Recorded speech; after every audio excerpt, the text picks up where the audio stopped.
Welcome to the Bible Forum. It's Sunday night, June 9th, 2019. I'm Warren Sprouse.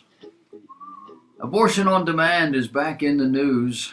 Abortion on demand is the tool of eugenists. That term, eugenists, eugenics, isn't being used like it used to. It was popular in the early 20th century among liberals. It was used to define the systematic purging of black children, a people group, not a race, considered not quite human. It's amazing that the same people were able to pivot in such a way as to become the spokespeople, the defenders of this particular minority group. They call it a race, but there's only one race. That's called Homo sapien. This is a minority group defined by the color of their skin. At the same time, funding, supporting the systematic destruction of those same unborn black children. The majority of government-supported abortions are among black women and poor people in general. U.S. Supreme Court Justice Clarence Thomas cited lessons from the history of the American eugenics movement last Tuesday in warning that abortion can be a tool to eliminate entire segments of the population. A growing body, he said, of evidence suggests that eugenic tools are already being realized through abortion. He cited the widespread use of abortion of female babies in Asia, the worldwide use of abortion of babies diagnosed with Down syndrome, and the abortion ratio within the American black population compared to that of the white population. He went on to say, with today's prenatal screening, tests and other technologies, abortion can easily be used to eliminate children with unwanted characteristics. Indeed, the individualized nature of abortion gives it even more eugenic potential than birth control, which simply reduces the chance of conceiving a child. Thomas's 20-page opinion accompanied the court's refusal to hear a case involving an Indiana law banning sex, race, and disability selective abortions. Thomas agreed with the court's decision not to take up the case, but only because the issue needed more time to percolate through the lower courts. The High Court often will take up an issue only after it is considered in multiple circuits. The U.S. Seventh Circuit Court of Appeals had struck down the Indiana law, no doubt due to its overly broad applications. Former Planned Parenthood President Alan Guttmacher said he, quote, endorsed the use of abortion for eugenic reasons, end of quote.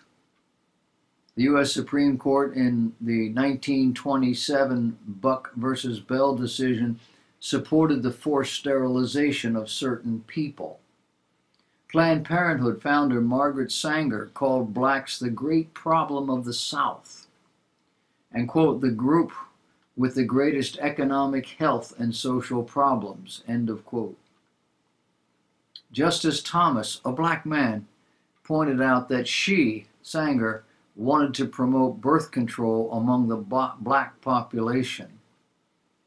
Thomas then pivoted to modern-day data, citing, quote, the reported nationwide abortion ratio, the number of abortions per 1,000 live births among black women is nearly 3.5 times the ratio for white women, end of quote.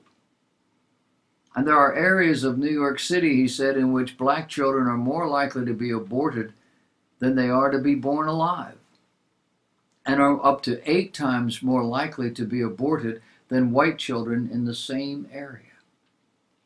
He added, quote, whatever the reasons for these disparities, they suggest that insofar as abortion is viewed as a method of family planning, Black people do indeed take the brunt of the so-called planning.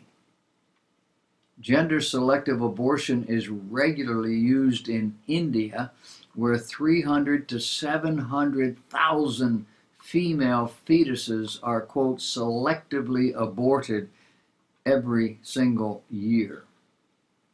Today, there are about 50 million more men than women in that country. Historically, a potential trigger for war, since there are a preponderance of men with no sexual outlets. Another targeted population, he wrote, includes individuals with Down syndrome. In Iceland, for example, the abortion rate for children diagnosed with Down syndrome in utero approaches 100%. We don't want these children.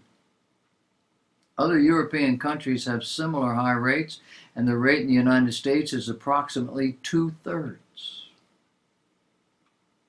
according to Justice Thomas. Abortion has proved, he said, to be a disturbingly effective tool for implementing the discriminatory preferences that undergird eugenics. Given the potential for abortion to become a tool of eugenic manipulation, the court will soon need to confront the constitutionality of laws like Indiana's. This is a social problem, but it is a moral problem as well.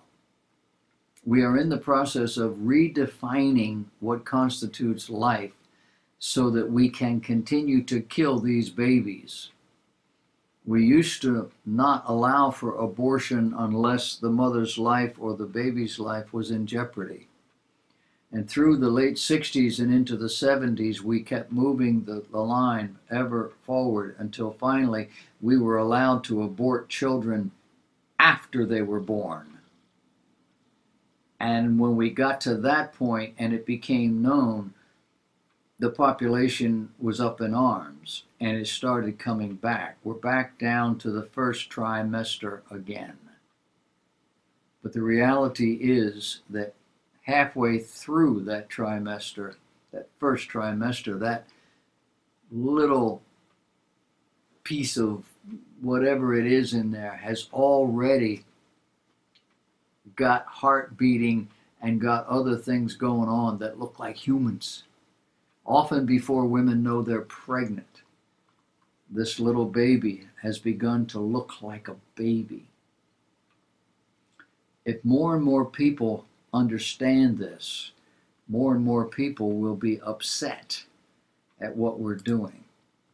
And that's why our educational system is working so hard, and our communication system, our news system, and all the other ways we get information out to people now on our devices and so forth are flooding this world with the idea that these little babies are not really human. They want to kill their children. Do you understand the ramifications of a culture that wants to kill its children? Think about India. Well, they're not a Christian nation. They're basically pagan. They've got 17 different religions going on. But the United States of America was founded upon the Word of God, written right into our documents. Why are we doing